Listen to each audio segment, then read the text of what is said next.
The following is a presentation of Muddy River News.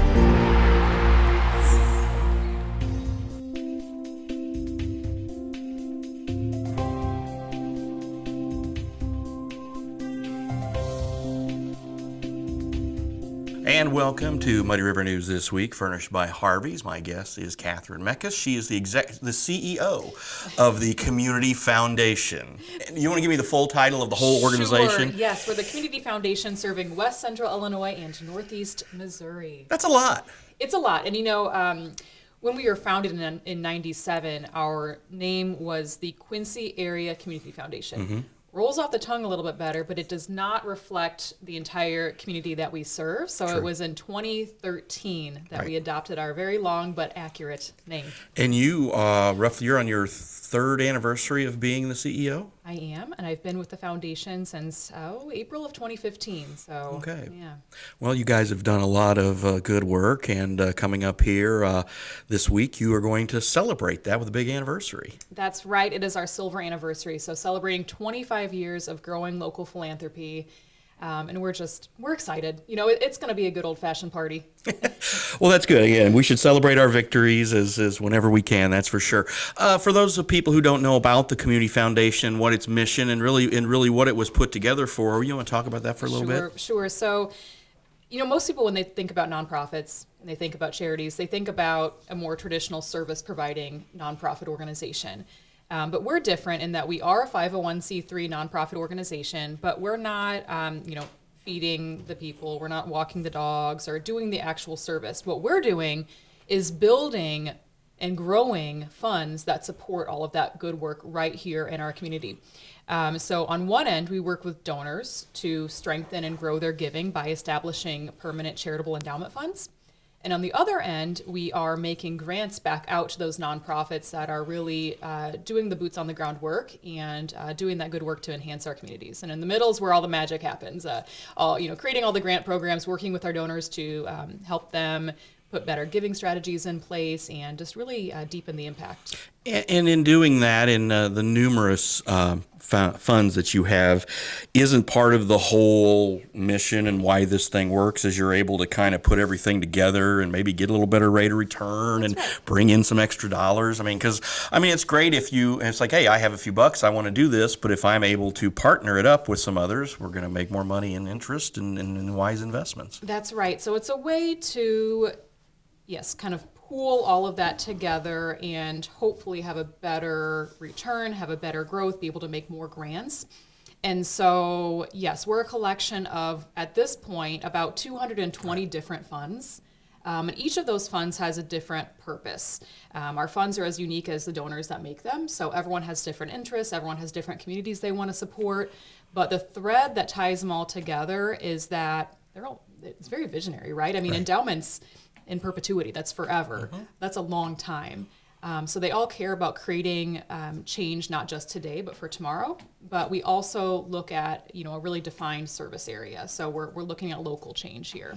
And you're also looking at, again, with 200 funds, you've got funds that benefit public education, funds that benefit private education, funds that represent urban initiatives, funds that represent rural initiatives, because, our little, 15, 20 county area, still, it's pretty diverse. Oh, absolutely. Absolutely. So, yes, we have funds that range everywhere from a donor who wants to ensure that their favorite charity, their favorite nonprofit has funds forever. So what's going to happen when they're not able to write that check to them every year? You create an endowment, and in perpetuity, the Community Foundation will make a distribution to support that nonprofit's operation forever. To the other end of the spectrum, we have donors who understand that, we can barely predict needs and opportunities tomorrow, let alone in 50 years. So a number of our donors will create something called an unrestricted endowment, which allows our board of directors to determine what the greatest needs and opportunities are now and use those funds when, how, and how they're needed most. And again, when this was set up, 25 years ago by community leaders, and then you talked about the changing of the name in an effort to make it so, because we do, those of us who live in Quincy, sometimes we get a little Quincy centric, but we have to remember, we've got a nice big area out there, and I grew up over in Northeast Missouri, so it's all these people who, yes, Quincy is the hub, but still the people in all the small towns all over our area are all still very important. They're going to have needs, and they're going to want to make sure that maybe they leave some kind of legacy. That's right. And I think that's what's really special about the Community Foundation is that you mentioned kind of pooling those resources. And so while someone can designate a specific community for their fund to support, we also have a lot of funds that are just for youth in general, or for childcare or whatever it might be, but we can use it no matter in any community throughout our region. And I think what is incredible about that is that it's really taking this regional approach.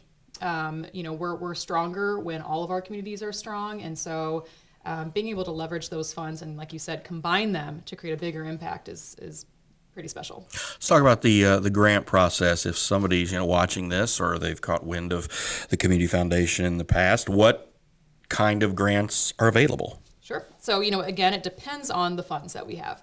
I think one of our most visible grant programs would be our competitive grant program. That's the one that most folks are familiar with. It's one where we kind of tell nonprofits, come one, come all. If you're in our service area, apply for a grant. Our grant committee is fantastic. They evaluate all of them. And then on the back end, we kind of play matchmaker to the grants we have available, whether they're restricted for a certain community or they're restricted for a certain cause, or perhaps they're unrestricted. Again, we can combine them and make a bigger impact. And that runs every year, March through June. We award those grants in August. And, in 2022, that was about $200,000 that we distributed. But, last year we distributed $1.8 million in 2021. This year we're on track to do about the same. In 2020, we actually surpassed $2 million as we had some extra COVID relief dollars we were helping to distribute. So we have programs that are happening all the time. From scholarships to, we've got a Grow Your Story grant for small nonprofits. And then our donor advised funds are a really popular giving vehicle, and those grants are going out every day. And again, people just can go to the website and take a look at it and apply for, see what grants are available. And if they have any questions, they can give you guys a call. That's exactly right. Well, and finally, let's talk about the party. Yeah, 25 years. 25 years. Going to happen this Thursday at the Quincy Country Club, and talk a little bit about what's going to be discussed. Sure. So at this event, we really wanted to make it open and accessible for everybody. The Community Foundation has found success because of all of the different people in our community, from donors to volunteers to nonprofits. So we wanted to have a party where anybody who has been touched by the Community Foundation or has touched the Community Foundation can come and celebrate, because it's truly people that's made us so successful.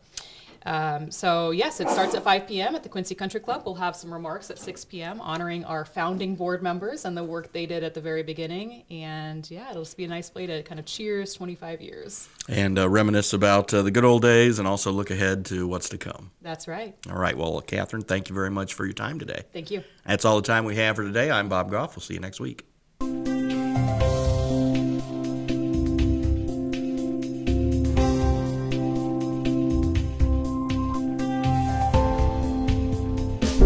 Muddy River News. Our home, our news.